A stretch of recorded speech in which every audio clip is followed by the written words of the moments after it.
Good evening, folks. Hope you're well. Well, that's me finished until next Wednesday. Delightful, even. Um, Bit spoilt for choice, really, about what to talk about, but I'll give it a crack. Rather strangely, if you look at the polls of the results and the predicted results of the European elections, it looks like the Conservatives are hemorrhaging, and I mean hemorrhaging, votes, and the Labour Party are also hemorrhaging votes. People are either going to the United Kingdom Independence Party or the new Brexit Party. How exciting! Well, it just shows people are really pissed off with Britain being stuck in this bloody Nazi party in Europe. That's what it amounts to, Nazi party. Come on. Anyway, I want to talk about something else in this video. I want to talk about why we're in the state we're in the world. I'm heavily into conservation, believe it or not, of animals, because every day there's insects all the way up to most advanced animals, a massive decline in population, and extinctions are on the increase. But you might not know that. You might just drift through your day not even giving a rip. But here's the wake-up call. The species now is becoming noticeable. And we still have whaling fleets. We still have people killing whales. We still have bastards killing dolphins, although they're mammals, warm-blooded, beautiful creatures. And whales, of course. You know, don't you think it's about time we stop this nonsense? But blame the Japanese and Chinese, I say, these Asian bastards, you know, as though they haven't got enough to eat. I mean, they eat practically anything anyway, so, you know, but come on, whales and dolphins, not to mention some of the species of porpoise and other animals that are stuck in these hunting nets where they're trying to catch fish, because these particular fish they catch, these shysters, the Japanese and the Chinese in particular, want the swim bladders of such fish because they produce something very perfect to extend their lives. And it's witchcraft. That's what it is. It's sick. And Greenpeace, okay, yeah, you know, they have their part, but, you know, they're very ineffective, Greenpeace, sadly. But there are others out there that are doing their bit, and I think we should support them if you can. And conservationists, I'm very pleased to say, are on the increase because we're waking up. But what's closer to home for me is the fact is that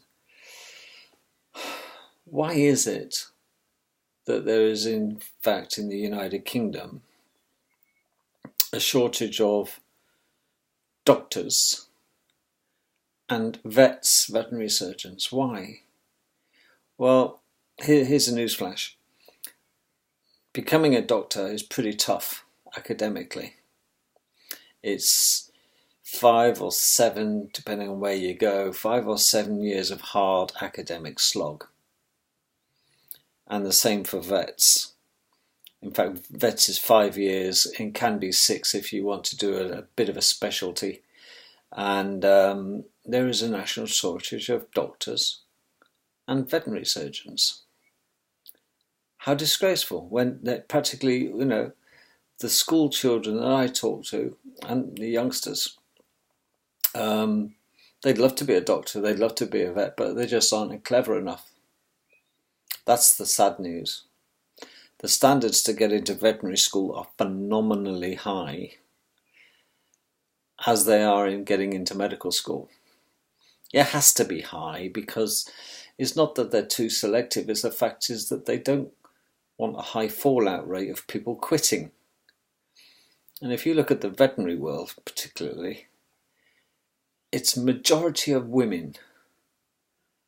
If you go to the vet schools in Cambridge, in Bristol, in Liverpool, in Potter's Bar in London and others, and look at the intake, which I've looked at when I visited. Yes, I had to train some vets in my life about blood, animal blood, strangely enough, and its clotting ability, etc., and different species of animals. You rapidly realise that the majority of people you're talking to, out of 20, maybe in a class, there's only a couple of men. I think, where are the women? Where are the men? Look at all these women, they're all bright-eyed and bushy-tailed, and the lads there, but there's a high dropout rate because men are just too impatient. It's not that they're too thick, I don't think, because there's plenty of people leaving school with good academic qualifications, but they get into nonsense, don't they? It's too hard. And yet when you speak to most people, oh, I'd love to be a doctor, I'd love to be a vet, oh, how wonderful. Yeah, well, faint heart never won fair lady. Didn't they say that once? You've got to really, really want it. But look in society now about the shortages. We've got a shortages of midwives. We've got a shortages of nurses because the pay just isn't there. The working conditions are phenomenal. The overtime, they got undermined. Permanent staff are continually being ousted and swapped out with agency staff, and that means the quality of care, with due respect to agency staff get paid more per hour than full-time nurses. Well, if I was a nurse and I got a point of saying, right, I'll get £25 an hour, you know, which I think they're well worth, but if I went onto the agency, I'd get £30 an hour. Well, do the maths. No wonder we're hemorrhaging nurses out of the NHS. Most of the nurses now, when you see them on the wards, are just filling in paperwork or stuck behind a computer when they should be out there at the sharp end, changing wound dressings and making sure the patients are okay. But no, they've got a healthcare assistant to do all that now on the cheap, haven't you? So the nurses have suddenly become administrators in many cases, you know. And then the other specialties like physios do the bit. It's rather strange that chiropractors and osteopaths are not actually employed by the National Health Service. Because it's voodoo medicine in the eyes of the National Health Service, of course. But at the end of the day, you have to look at why is this happening. It's quite deliberate, folks. And we have now a massive influx of foreign applicants from Australia, New Zealand, America, who want to come here to work as nurses and vets and doctors. And yet we stop them. But we make it absolutely perfectly easy for others from other countries, yes, to pour in, you've guessed it. These substandards who don't speak the language properly, they don't. Look what happened when they got all these people from Thailand with due respect in it. All these Thai nurses arrived and they thought, wow, bloody marvellous, and the NHS would have collapsed without them. No, the nursing standards of these people, there's nothing wrong with their nursing standards, but they can't write the forms, they can't do the work. Our nurses are having to continually go over them and try and explain to them what's written in the patient's notes, because the Thai people coming over, their English just isn't good enough. But hey-ho, solves a problem, boots on the ground and all that. We're not going to war here, we're looking after people. And, there is an usher shortage because people, well, the education in our country stinks. It truly does. Because everybody wants to just get through it all now, just make money and get out and get some money behind them, get out there, and they're sick and tired of the same garbage, aren't they? And it's the same with being politicians. When you look at it, look at the quality of our politicians. There's no more statesmen anymore. I'm sorry to be so sexist. But where are they? Where are the Tony Benns? Where are the Enoch Powells? Where are the great speakers Yeah, no, well, my right honourable gentleman, my right honourable friend, yada yada yada, chatty Cathy, pull a string. They talk the same shit every day, don't they? It doesn't matter what party they're in. It's a nonsense. Britain's political system is a standing joke. Well, I can't wait for the Conservatives and Labour to both be on their ass, because you wait till the UK Independence Party and the Brexit Party sweep the board in the European elections. We might have a fighting chance then to get our asses out of this bloody quango called the European Economic Community. What a standing joke. It's a big club and I'm not in it, and I don't want to be in it. But it's a disgrace. We've got the idiots now in America. The big worry now of everybody, or the political scene in America, is talking about, oh, what's this new coconut they're messing with? Is it a new coconut? Global warming. Oh yeah, baby. We got the communists. Did I say communists? Yes, communists. Those communists, they call themselves something else, don't they? They're looking to take over the Democrats Party, and they're going on and on about global warming and CO2 emissions, and I'm surprised they can spell CO2.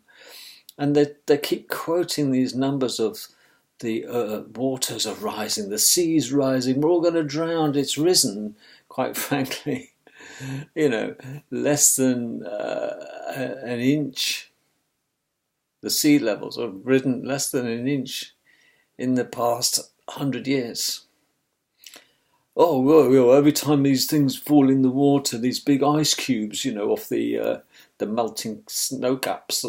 Well, hang on a minute. This world doesn't get any heavier or lighter as the years go by because we're stuck. Water evaporates, it comes round, it gets absorbed, and plants have it, and there's no waste. Everything gets recycled in nature in one way or another. It just changes form. But our sea levels aren't rising. Fractional. It's hardly worth busting a gut about. We've already explained the other day in videos that I talked about this. The Vostok ice samples. There is climate change. I grant you there is natural climate change. But global warming? Really? Because of CO2? Really? Well, explain to me how that happens, because effectively the Earth self-regulates. It cools up, it warms down, it cools up, it warms down. It's a cyclical thing. And the Vostok ice samples, as you know, are big metal tubes, and they dug them down into the ice caps and took an ice sample, of the last 1,000 years of snowfall and ice, and they pull them up and they lift the lid and they chop this ice tube into slices, and they look at the microscopy and they look at the little diatoms that are in the salt water. They get the gas bubble. Oh, there's a gas bubble. We'll analyse the gas to see how much carbon dioxide's in the gas, in the ice bubble, and they can work out, as time goes back or forward in time, depending on which way they're going down the tube, they can analyse the ice. And then they can say at that time it was getting warmer, and that time it was getting cooler, and that's the CO2, and that's the oxygen in the air bubble. Oh, the oxygen level's going down. At one stage in our history, we have about between 19 and 21% oxygen floating around us. Okay. It used to be 25 to 30%. And with more oxygen, things grow bigger. That's very true. Okay, but there is a danger. You can get oxygen poisoning, believe it or not. You can over-oxygenate, because we need carbon dioxide, folks, because, well, we need it because it's the carbon dioxide that's dissolved in our blood that triggers our respiratory part of our brain, respiratory centre. It monitors the level of carbon dioxide dissolved in our blood, and if it gets too high, It makes us breathe faster or deeper. Increases our breathing quite naturally. We possibly don't know, but when you're running, your carbon dioxide in your blood's building up, your respiratory sensors start breathing faster because I need to constantly keep this up to speed. Yeah, we need to look at our oxygen saturation, and that's what our respiratory center does. It monitors the carbon dioxide dissolved in our blood and the oxygen. So, this is all about monitoring carbon dioxide and oxygen. It's a balancing system. Well, the world has its own respiratory center. It's been self-regulating since its birth as this world. And no amount of any human intervention will really piss it off. Because we think, oh, it's all us, it's all us. It's not, it's nature. And nature works just fine and dandy without human beings sticking their nose in. But oh no, we've got to stop this, we've got to stop that. This is the communists. I see a new dawn arising over the mountains. A new light is coming over. Yes, it's absolute fascist dictatorship. And this is on the rise in America, and you've got to watch your step in America, because I tell you, these people are gaining popularity. And, well, it's one step away of full-blown bloody communism, fascism America, isn't it? I said my piece in the video last night about that. It's a fascist dictatorship. You have the far left and the far right, but they're the same. They're just opposames, far left and far right. There's no common sense anymore because it's not that common. If you look at the teenagers today, they're not the brightest, sharpest tool in the box. And you could say, well, we're very advanced. No, they tend to have a problem and they'll go on Google and find the answer. And that is not the idea, folks. It's very handy and convenient, but we have these people who are like going to the supermarket. If they've got a problem now, they'll pick that off the shelf and they'll pick that off the shelf. But they don't understand the root of the solution or the root of the problem. They just see the solutions tables, and Google's full of solutions, but it doesn't say what the underlying problem is and how we can stop needing the solutions. Well, you wouldn't need that solution if you didn't do X, Y, Z. I don't know what solution. I need a fast fix, man, because everything has to be so bloody fast and instant nowadays. We have instant coffee, instant tea, microwave food instantly. It's all, what's the big rush? Why don't we just stand back and go, because it's an absolute scam. The sense of urgency that we all have to have things done instant. We have to have instant communication, instant this. What's the matter with sending a letter? Oh, it's email now. Yeah, but it's nice to read a letter. It's something so personal and so tactile, a letter. Oh, look, a letter of somebody. They've taken the trouble to put their heart and soul into a letter. You can look at the handwriting. It'll remind you, what are you going to do? You're having a love affair over the internet on email. Come on. And we're going to print out those emails for my children to read when I'm dead.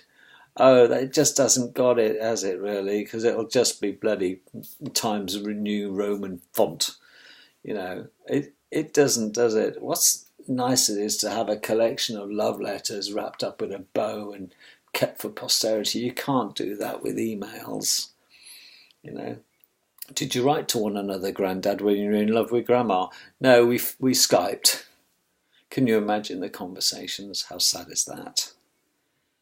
Well, it would be nice to see a letter from Grandma or Grandad before he died. And there's a pile of emails over there you can read. They do nothing, do they? They just depersonalise everything. It's all very sterile. What a sad state that this world is coming into now. This technology, it is a double-edged sword, isn't it, really? And we're going down the toilet fast. I don't personally believe there's much hope for humanity. We will become an extinct species. We truly will.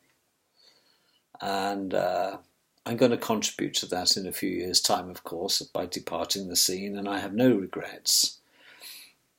I positively look forward to it on some days, because I just cannot abide watching it go down the toilet. Something I've held so dear all my life is being slowly but systematically, deliberately destroyed in front of my very eyes by people who purport that they care.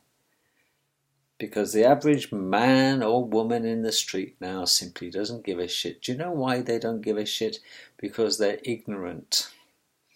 They don't know basics like you and I about chemtrails, sodium fluoride, the microchip population, the dangers of microchips, the dangers of 5G.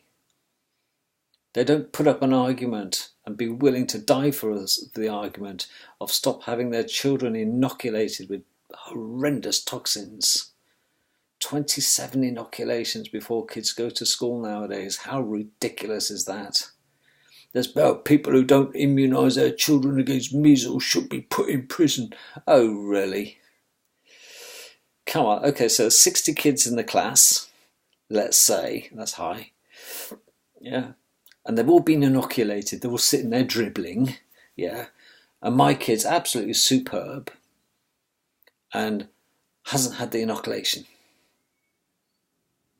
Yeah, well, your kid ain't coming in because it hasn't been inoculated. And it might give the others measles. Hang on a minute. My kid hasn't got measles, and if my kid did have measles, why would it worry those geniuses sat there dribbling? Because they've all been inoculated already. What have they got to worry about then? You see? Because my kid can't infect them if they've been inoculated. So, no. But you can't understand that logic. Well, they can't. No, all for one and one for all. Oh, they've all got to be dumb, have they? The dumb parents. If they're going to inoculate the kid, why don't you inoculate the parents? That's fair enough, isn't it? Well, you may as well. They're as thick as shit anyway, most of them. I see parents, I think, oh, God. I mean, they're not fit enough to keep a rat as a pet, never mind a child or a dog. These people are imbeciles. But that's okay. They've got to get back to watch the match. They've got to get back to watch the sitcom. Julie's going to ask him out tonight, Dave. You know, hurry up, honey. He's going to go for the car. Bring in the dinner. Oh, man. I know I'm painting a really bleak picture, but this is what we're up against. Where is it? If, you know, we've sanitized war and conflict. It's all on telly now. We can watch other people's children kill themselves. Well, the novelty's worn off now. We'll give it a cursory glance. What's happening in Afghanistan? What's happening in Iran? Oh, yeah, what's next? Flick over the channel. As though you can flick over. But there are people's loved ones out there doing the bidding of the elites and the banksters and the bloody politicians who are quite happy at the Savoy Hotel tonight having a big piss up. As long as your kids and my kids are out there shooting guns at people and they want to join. No wonder the armed forces is declining and declining. There will, in fact, be national service will have to be reinitiated in this country because nobody with any sense will bloody join. Sad that it sounds. But this is the whole purpose of the European Economic Community trying to start this European army. It's not a European army, folks. It is it's not an army. It's a mixture of army, navy and air force. The European gangsters. That's what it is when they divisionalize and split this planet up into sectors. We've got the European sector and they've got the army. I still maintain, and I will say it before, and I've said it now, I think that Britain will be at war with Europe in our future. Certainly if we Brexit, which I hope we do, because we're going to be Little Britain, pull up that drawbridge, and we will be surrounded by those who hate us with a passion. They covet us. They covet Great Britain and Ireland. That's what they do. The good news about Brexit, of course, is that we get our fishing fleets back out there getting our cod, and we can kick the Spanish and the frogs out of our fishing industry and coming into our shores to steal our cod. And our guys out there with boats can get back out and earn a living again and get our fishing industry back on its feet. That'll be the greatest thing about Brexit. We can tell them to get out of our water before we put a bolt through them. And we got them, the Norwegians and all this lot are getting into our fishing in areas.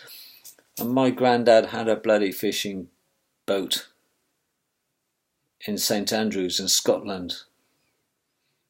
Close to my heart is this argument about getting our fishing industry back. I used to love walking down the harbour, holding his hand, watching the fish being unloaded, the crabs and the lobsters, and I used to help my granddad do that. Happy days, but they're gone now. Our harbours are empty. Pathetic. Our fish auctions in London, well, they're a screaming joke. You're lucky if there's a few boxes. It used to be teeming, the fish auctions and markets in London. If you want really great fish, the restaurants used to go down and get fresh fish daily. What is it now? It's frozen piece of shit, isn't it? Or if you're lucky, some of the good cod and some of the specialist fish do occasionally pop in, but what a price. To buy a lobster or a crab now is a bloody arm and a leg. But most of the stuff coming in from foreign shores particularly is irradiated by, certainly from the Pacific. I mean, the fish, if you've got a Geiger counter and you walk around Tesco's, a good chance is that the fish are okay. If you go take that Geiger counter to a fish stall in America, you point it out, it'd be going crazy. The fish are glowing. And yet the Americans stuff copious amounts of fish, don't they? Oh, man. That's why they've got no future. Japan is pissing out more radiation than Fukushima. From Fukushima, it's still pouring in. And these Japs are still killing our dolphins and whales and the Chinese. It'll be a good start to really sort these people out. I mean, the numbers of people. I did hear the other day a great story about the bullshit we're expected to believe about Hiroshima and Nagasaki, the atom bombs, yes, that went off, and America dropped them, didn't they? Nagasaki and Hiroshima, people were just blown to bits and irradiated. But what they didn't tell you is that Japan actually, towards the end of the Second World War, had full nuclear capability. Full nuclear capability. Nobody even mentions that, do they? They could have used the atom bomb on America, Japan. They certainly could, Stanley. You can take that to the bank. But they chose not to. And that was very hush-hushed. Just because we thought we were great, we had the atom bomb, or the Americans, yes. Well, hang on a minute. Wind the clock back. History is what we're told it is. It's not what the truth is. Because we ain't going to be told the truth. We're going to be told the truth as they want us to believe it. Because the truth, or history, is written by the victors. And the victors are the bankers and Illuminati bastards. Aren't they? The bankers, the money men. Who would believe that Israel itself has in excess of 300 very highly powerful nuclear weapons stockpiled, including many, many thousand of bunker buster missiles that they occasionally shoot off for a bit of fun at Iran or Afghanistan. Yes, that's their sole contribution to the war in the Middle East so far. Yeah. But you wait, where do they get these from, you'd think? Do you think they get them from America, these nuclear warheads? No. They'll get them from Pakistan. Strange, eh? It's true, though. Well, what a state of bloody chaos we are in. And yet, we've all got children that I've got a son to grow to be a man. And you've got daughters to treat to grow up as a lady. And we don't get any help, do we? We've got to do this. There's no instruction manual with children, have you noticed? It's flying by the seat of your pants, and you're doing the best, you're swimming against the tide, and everything seems to be put in front of us all the time. Never mind education, get them out working. Well, I would if they'd stop closing all the factories and all the jobs and importing foreigners into this country who are breeding like bloody flies. Because, well, the Caucasian population are having 1.16 child per couple. And those with a pigmented skin are having, on average, because they can have 4 wives each, 6.4 children per household. Do the maths. 50 years. That's all it's going to take, 50 years. And we will be gone.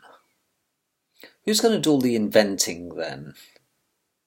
Because there's only so many shops that you can have. Because you do need people to go in the shops and buy things. Yeah, but in order to buy things, they've got to have a job to get some money. It's a vicious circle, isn't it? Not everybody can be a taker. When are we going to be surrounded by people who are the inventors and the givers and the sharers? That does beg the question. Why can't Caucasian people, not that I'm a racist, I'm a racialist, but I'm not a racist. Why can't Caucasian people be allowed to have our own white country? That's not racist. That's protectionist. Because we, folks, like the dolphins and the turtles and those others I mentioned earlier on, white Caucasians are indeed becoming an endangered species on this planet. And it'll serve them right when we're gone. That'll be interesting. I wonder what they would do then. Blame each other? Catch you tomorrow. Have a lovely evening. Bye-bye.